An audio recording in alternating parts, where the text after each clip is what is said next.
France બિહારમાં વિસાવદર વાળી થઈ ગઈ છે.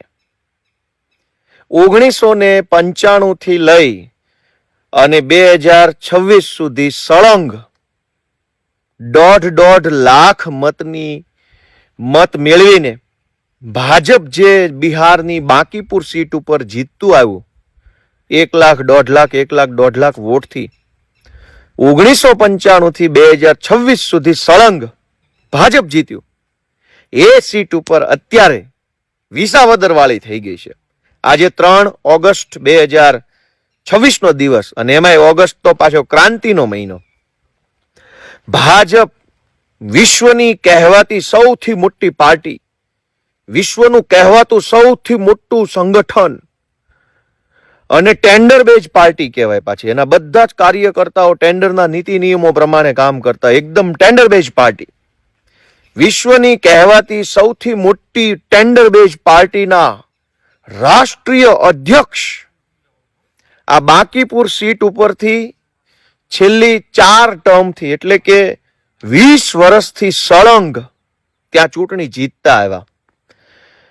પછી હમણાં એમને વિશ્વની કહેવાતી સૌથી મોટી ટેન્ડર બેઝ પાર્ટીના રાષ્ટ્રીય અધ્યક્ષ બનાવ્યા. એટલે એમને ધારાસભ્યમાંથી રાજીનામું અપાવી અને સાંસદ સભ્ય રાજ્યસભાના બનાવ્યા. એટલે સીટ ખાલી પડી અને ખાલી પડેલી સીટ ઉપર પેટા ચૂંટણી આવી. આખી કેન્દ્ર સરકાર, આખી રાજ્ય સરકાર, જેમ વિસાવદરમાં માહોલ હતો એમ જ મંત્રી, સંત્રી, તંત્રી, ફંત્રી બધું જ આખી તાકાત બિહારની બાંકીપુર સીટ ઉપર લાગી ગઈ. જેમ વિસાવદરમાં આવ્યા હતા ને બધા મંત્રી, સંત્રી, તંત્રી અવેડે આંટા મારતા હતા, એમ બિહારમાં ગયા અને ભાજપના રાષ્ટ્રીય અધ્યક્ષ જે સીટ ઉપરથી સળંગ 20 વર્ષ ધારાસભ્ય રહ્યા એ સીટ અત્યારે ભાજપ હારી ચૂકી છે. એટલે વિશ્વની કહેવાતી સૌથી મોટી પાર્ટીના રાષ્ટ્રીય અધ્યક્ષના ગઢમાં બિહારની જનતાએ ગાભા કાઢી નાખ્યા છે. એ બદલ દેશવાસીઓને હું શુભેચ્છા પાઠવું છું.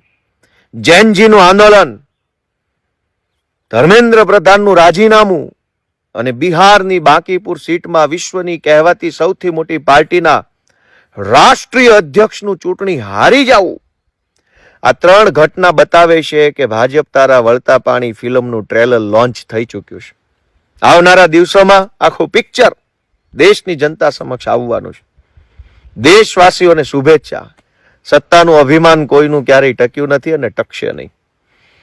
પ્રશાંત કિશોર બિહારની પેટા ચૂંટણી જીતી ચૂક્યા છે.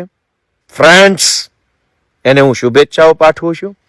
અને જેમ આપણા સૌના આદરણીય મોદીજીએ એના બધા જ અભણ લોકોને કીધું કે ભાઈ વિડીયો બનાવવાનો છે, તો 2 દિવસથી જોઉં છું વાંચીને વિડીયો બનાવે છે. અને પાછો આમ ઇન્સ્ટાગ્રામના ઊભા ફોર્મેટમાં. એટલે મેં પણ હવે પ્રધાનમંત્રી શ્રીનો સંદેશ જે હતો એને મેં જરા ગંભીરતાથી લીધો અને ફ્રેન્ડ્સ આ ઊભો મોબાઈલ મૂકીને સેલ્ફ વિડીયો અમે રેકોર્ડ કર્યો, પણ વાંચીને નહીં, દિલમાંથી બોલીએ, આત્મવિશ્વાસ સાથે બોલીએ ને જે બોલીએ એ સચ્ચાઈ બોલીએ. ભાજપના અનેક મંત્રીઓને ઉપરથી કહેવામાં આવ્યું કે વિડીયો બનાવો, મારા બેટા આમ વિડીયો બનાવે. આજ રોજ પ્રધાનમંત્રી શ્રીએ પછી ઘડીક ઉપર જોઈ લે એટલે કોઈને ખબર ના પડે. એટલે હવે આપણે તો ડફોળ છીએ, આપણને થોડી ખબર પડે. પ્રધાનમંત્રી શ્રીએ દેશના વિદ્યાર્થીઓ માટે પેપર લીકનો જે કાયદો બનાવ્યો છે એ પેપર લીક, અલ્યા તારું પેપર લીક કરું. એટલે દોસ્તો, ફ્રાન્સ બિહારથી બહુ સારા સમાચાર આવ્યા છે. બધાને શુભેચ્છા પાઠવું છું. અને આવી જ રીતે ગુજરાતની અંદર પણ જૈનજી જાગૃત થાય, ગુજરાતના ખેડૂતો જાગૃત થાય, તો જેમ બિહારમાં 20 વર્ષથી સળંગ ધારાસભ્ય ભાજપના રાષ્ટ્રીય અધ્યક્ષને ધૂળ ચાટતા કરતી હતા બિહારની જનતાએ, એમ ગુજરાતમાં પણ ભૂકા નીકળી જવામાં હવે વાર લાગે એવું નથી. જય જય ગરવી ગુજરાત.